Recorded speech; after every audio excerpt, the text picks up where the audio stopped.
Shoot. Two things on cornerback. One, do you expect that Byron Maxwell this week? And also on Xavier, obviously, you're very high in the skill set. But that Sure. aside, obviously, he was very good in the Jets game. How do you think overall he's played in the 7-8 games he's played this year and where he needs to improve? So Maxwell. First with Maxwell, he's day to day. He's rehabbing hard. He wants to be out there. He's trying. So we're not sure, but he's trying to play this week. Xavier, he's a young corner.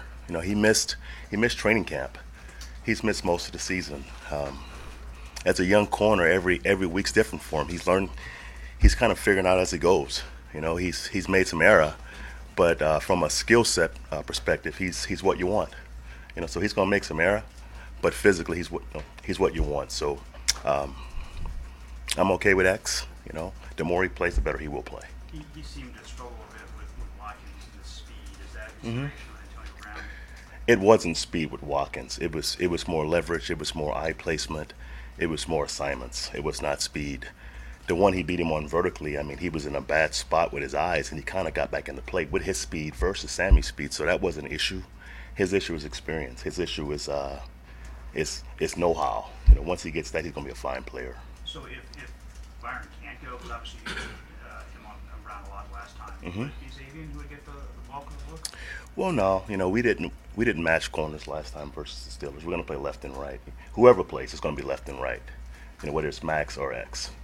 Vance, your name has been mentioned in association with a couple of jobs. Sure. Do you find that flattering? Do you find that distracting? How do you handle that? What do you think? Well, it's flattering. It's flattering when teams have interest in you. But for me, I've got one focus this week, and that's the Pittsburgh Steelers. That's my sole focus. So my thought process has not gone there. It won't go there. My job now is to beat Pittsburgh. So that's my focus. Would you like to be a head coach someday in the NFL? Would I like to be? Absolutely. But right now, again, I'm focused on Pittsburgh. That's my mindset. That's my time right now. So I haven't spent one moment, on the future. The future for me is Sunday at 1. You have not scheduled any interviews with any teams? I have not. I can't. Do any of the three, Ben, Antonio, Le'Veon, scare you the most, concern you the most, or is it equal opportunity? Well, it's kind of like this, all three guys together. It's a task, but it starts with Bell, because if you can't contain Bell, you can't contain AB. Obviously, Ben's the trigger puller, and that's important also. But Bell's getting the average of like 27, opportunities a game in a running pass game alike. So that's where it starts. So if you can't contain Bell, you can't contain AB. So it's a matter of having a game plan where you can kind of bend, don't break in some areas. With also having enough scheme to keep 84 in front of you. So it's a tough task. But I've played these guys 7 times in 3 years. So I've seen the good and bad. How did you do against Bell last game? I think he had 108 total from scrimmage. I think 53 rushing, 55 receiving. Right. And you can live with that. When you're defending great players, sometimes you have to, just bend, don't break a little bit, but keep the big plays to a minimum. We have to make them earn and not give up big plays. That's the key with playing Pittsburgh. They want the big play, obviously. That's Big Ben's mindset. So we got to make them earn. Obviously, Bell's a halfback, so he can give him the ball anytime he wants. So we can't deter that, but we got to adjust as we go. How's Bakari Rambo, and do you anticipate having him this week? Yeah, he's sore, but he should go today, and he should be fine to play in the game. But he's definitely sore. Yeah. From a standpoint of, from a standpoint of linebacker playoffs, you looked at Hall for 8 snaps with Kiko. Was that something you liked? Might you do it again? And snap distribution at linebacker, obviously you'll have only 2 backers on the field some of the time, but who's been the best of that group beyond Kiko? Beyond Kiko, it's probably twofold. It's base and sub. And base, Neville Hewitt's been really good, at the will backer spot. He's been consistent. He's been productive, so he's been really good at that spot. Donald Butler's been our Sam for the last 2 months, and he's been solid. In sub downs, it's been a work in progress. Obviously, with Jenkins being hurt most of the time, Passenger's played at a high level, some and not some. Mike Hall's a guy that hadn't repped a bunch of sub downs until last week's game. So, he'll be in the mix also. But it's a work in progress. It's a committee job right now. We're working through it. Vance, you mentioned Jelani. Are you anticipating having him on Sunday? Hopefully, yeah. What difference does it make? Yeah, I mean, he practiced yesterday. He practiced well. In the last ball game against Bell, he was the guy to cover Bell. And he did a fine job. Obviously, that's a big role this week, getting Bell covered in the pass game because he is also, potent in the pass game. As a check down guy and as a called option route guy out of the backfield, split out as an X or Z. So he is a chore to cover in the pass game. So you got to have a back who can do it. Vance, are you Adam? Are you optimistic about the chances of getting to Big Ben this week, and as opposed to Brady, who gets rid of it quickly? You guys had 2 sacks. Are you optimistic on the pass rush? Yes, we are. We are because Ben does hold the ball longer than Tom. It's a different offense, so obviously we've got to make him hold it with coverage. It's always about coverage first. If the coverage is not there, he won't hold it. But if we can cover up early and make him hold the ball, and that allows Sue and Cam to rush and hopefully get home. But it starts with the coverage being effective first. I have to ask one more question Sure. about the coaching search, if that's all right. There's been reports that you're linked to Denver closely. Are those reports at all true? Is that something that you've heard as well? I just want to get to the bottom of that. Well, I interviewed there 2 years ago. That's all I can say about that. I can't talk to Denver. I haven't talked to Denver. Again, my focus is on Pittsburgh. But I can't say if it's true or not. I haven't read anything about that. But I interviewed there 2 years ago, and that may be where it's coming from. But right now, I am solely on Pittsburgh, man. I'm sorry. Vince, I noticed, I want to say something nice about Jordan Phillips. I noticed him Right. for 9 snaps at the end of the third quarter and the start of the fourth quarter.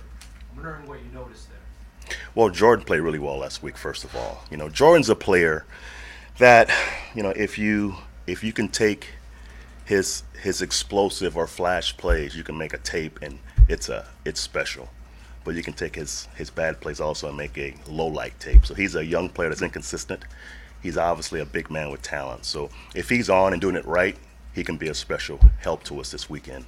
But he's got to put the bad plays to rest. That's Jordan's call of duty this week. Earlier in the season, we talked about Xavier Howard and T-stepping. That's not necessarily a negative, but is there any concern with Antonio Brown and how quickly he gets in and out of breaks and the DBs?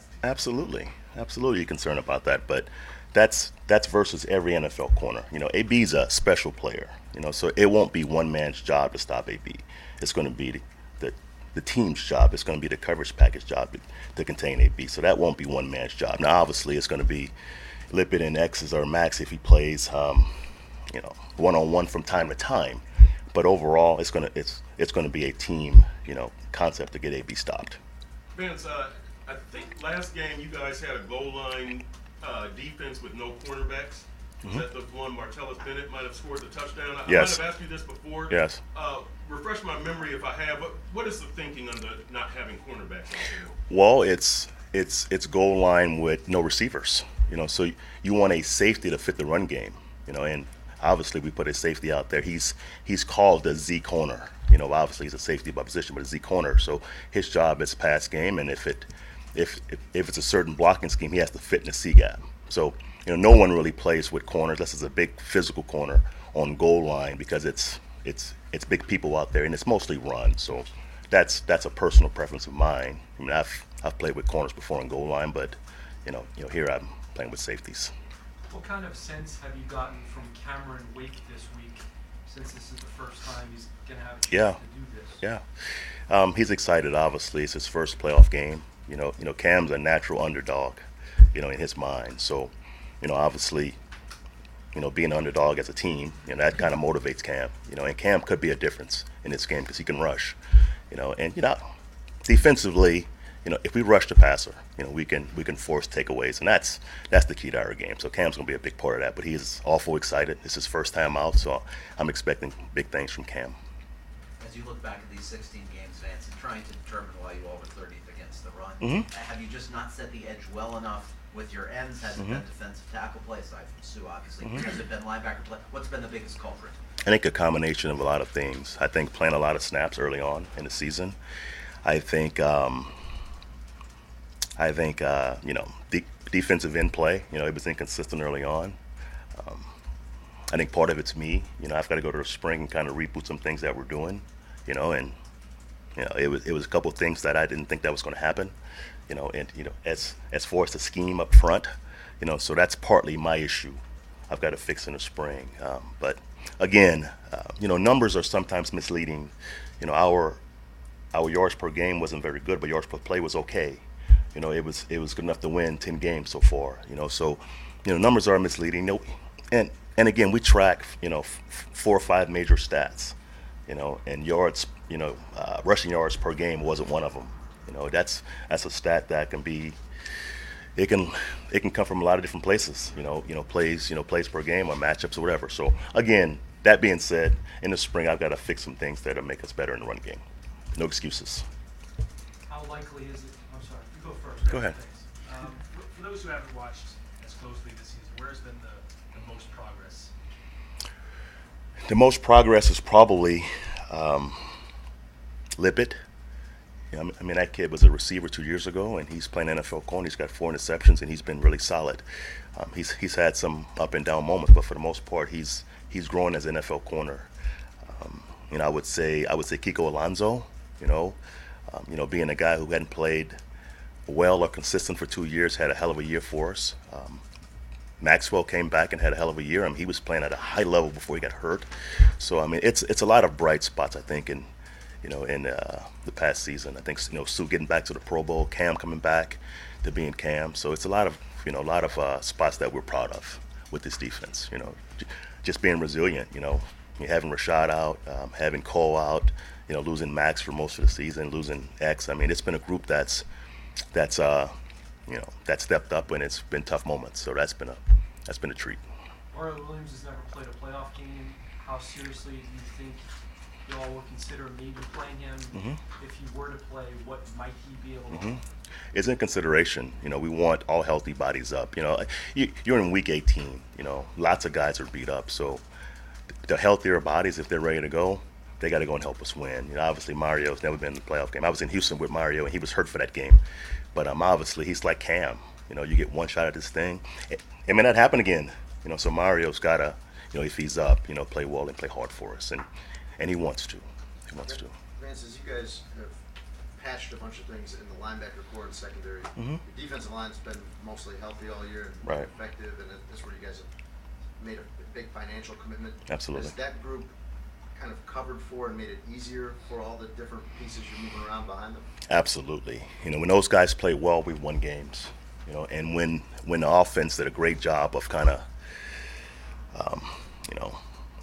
not putting them out of game plan, but just throwing the ball quickly in certain running schemes. Those guys, if they can't affect the game, we don't play well on defense. So absolutely, you're right. That front four, that guides our success on defense. If they're playing well, we're playing well. Okay. If they don't play well, it's a bad day for our defense. But absolutely, that's where the money is, and that's where our veteran great players were all year, and they were healthy for most of the year. So you're right about that. When they played well, we played well. When they didn't play well, or the offense did a great job of game planning versus those guys, we didn't play well, and that's the bottom line.